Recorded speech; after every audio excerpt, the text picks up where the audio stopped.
Donald Trump has targeted India yet again. Just 24 hours ago, he had threatened new tariffs on India, and now he's delivered. The 25% duty has been doubled, so tariffs on Indian goods will now stand at 50%. What is the net impact on the Americans because of our trade with India? They have higher tariffs, higher non-tariff barriers. We run a massive trade deficit.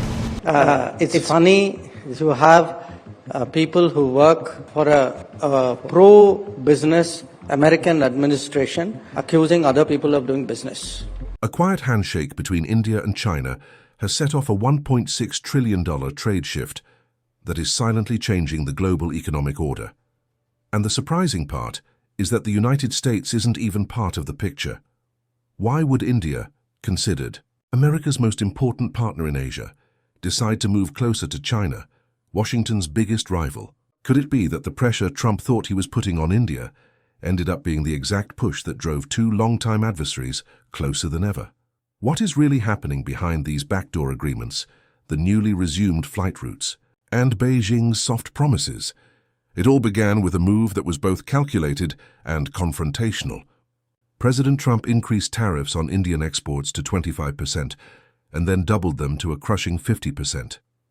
This wasn't just an economic decision, it was a warning, a clear line drawn in the sand. The message to India was straightforward: stop buying Russian oil or face the consequences. From Washington's perspective, India's energy ties with Moscow were seen as disloyal, fueling a war the West was trying to stop and keeping Putin's economy alive. But for India, the issue looked very different. Russian oil wasn't about politics. It was about practicality.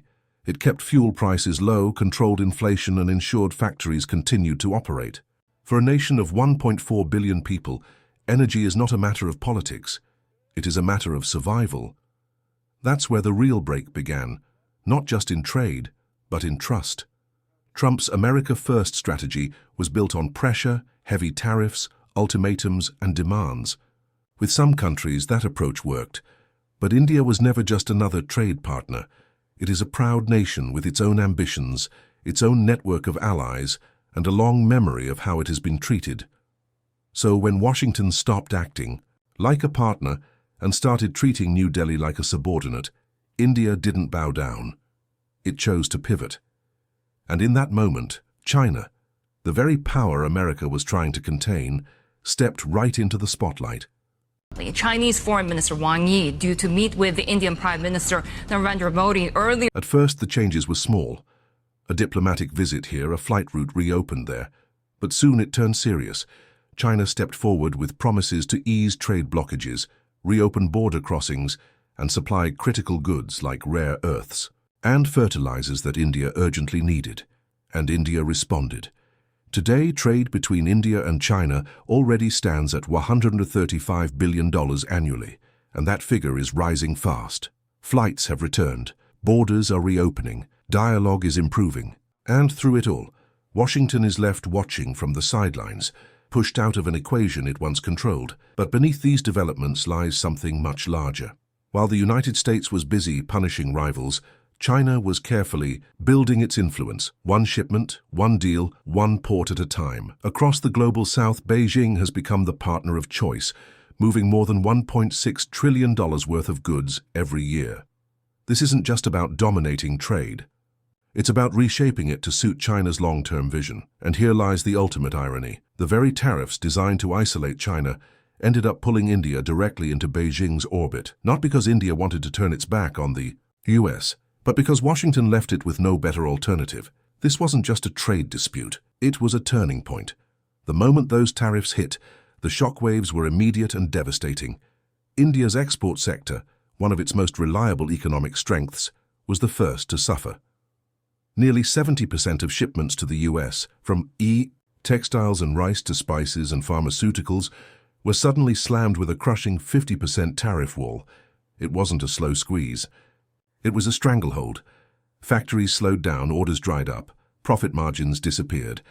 And in boardrooms across Mumbai and New Delhi, the conversation shifted from expansion to survival. Corporate giants like Adani and Reliance, once heavily focused on Western markets, quietly redrew their strategies. They pivoted toward partnerships with Chinese electric vehicle and battery manufacturers.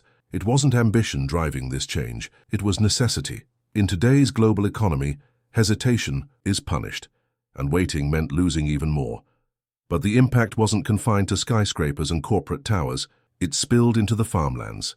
In Punjab, India's agricultural heartland, frustration reached a breaking point. Farmers who had spent years perfecting export-quality rice and black pepper watched their profits disappear almost overnight. Crops that once filled US supermarket shelves were now priced out of the market. For them, this wasn't about geopolitics, it was about survival, and their anger boiled over. Village after village erupted in protest. Effigies of Trump were burned, not out of hatred but out of desperation. These were ordinary people who had followed the rules of global trade, only to feel betrayed by a system that punished them instead. When decisions made thousands of miles away start destroying livelihoods at home, the lesson spreads quickly. In this new global order, no one is untouchable anymore. By deregulating the markets, the government has also put out a message in the same breath. And beneath all the trade numbers and headlines lies a quieter, more dangerous shift for Washington. What was once a straightforward divide, America and its allies on one side, China and its challengers on the other, is starting to blur. India, long seen as the anchor of US strategy in Asia, is no longer acting like a guaranteed partner. It isn't walking away, and it isn't betraying anyone. Instead, it's choosing flexibility over blind loyalty. This isn't just a trade adjustment, it's a geopolitical fracture. And it raises a serious question. What happens when the world's largest democracy, one of its fastest-growing economies, and a nuclear power with global ambitions no longer feels tied to Washington's orbit? That kind of shift is far bigger than tariffs. It's about power itself. New Delhi stood firm. Faced with mounting pressure from Washington, India made its position clear. Buying oil from Russia wasn't a favor. It was a sovereign decision. For the Modi government, energy security isn't negotiable. It's a national necessity. That statement wasn't just defiance.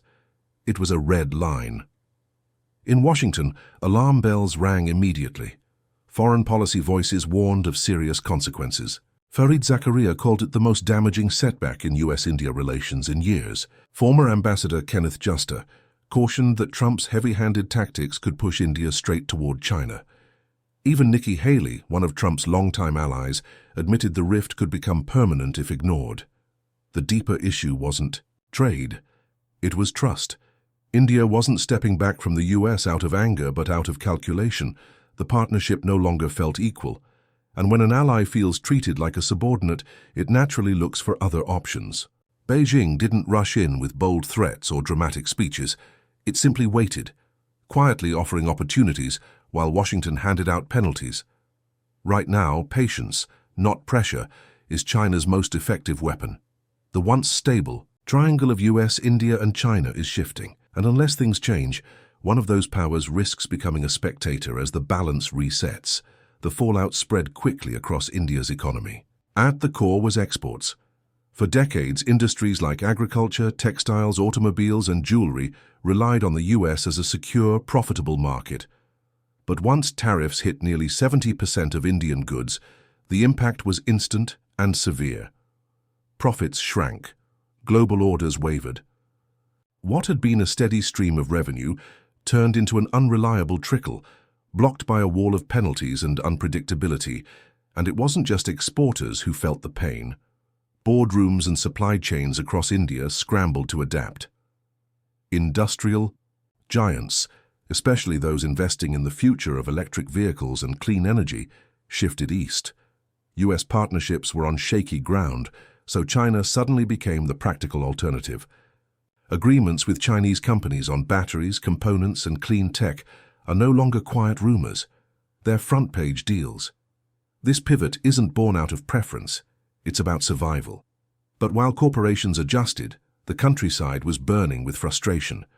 In Punjab and other farming regions, families who had spent years growing export-quality rice and pepper saw their profits wiped out almost overnight. Crops that once had a stable home in US supermarkets were now blocked by a crushing 50% tariff. For farmers, this wasn't some faraway geopolitical chess match. It was survival, and the anger boiled over. Villages erupted in protest. Effigies of American leaders were burned, not out of hatred, but out of a deep sense of betrayal. These were people who had played by the rules, only to watch those rules turned against them. And underneath this storm at home, a new strategic shift is taking shape. India, once treated as the cornerstone of America's Indo-Pacific strategy, is quietly recalibrating. It isn't retreating, but it is diversifying. BRICS, once seen as a symbolic coalition, is now being considered a serious platform for long-term partnership. What began as an economic adjustment could evolve into a full diplomatic realignment. That realignment is already echoing beyond India. In Tokyo, Canberra, and Washington, the Quad's stability is being questioned. India's role, long assumed to be permanent and predictable, now looks conditional.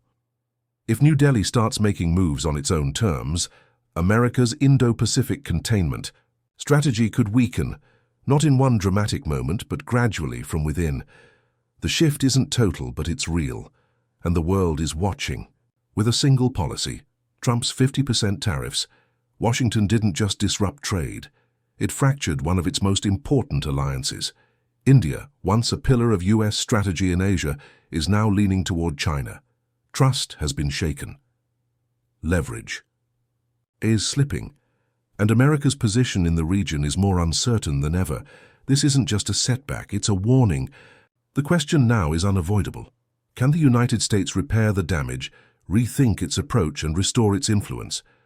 Or are we watching the start of a new global order, one not shaped in Washington, but within BRICS, where India, China, and Brazil are forging fresh bonds?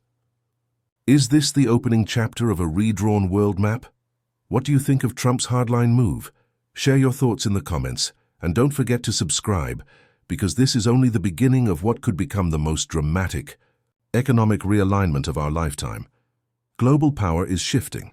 The question is, will the US lead, follow, or fall behind?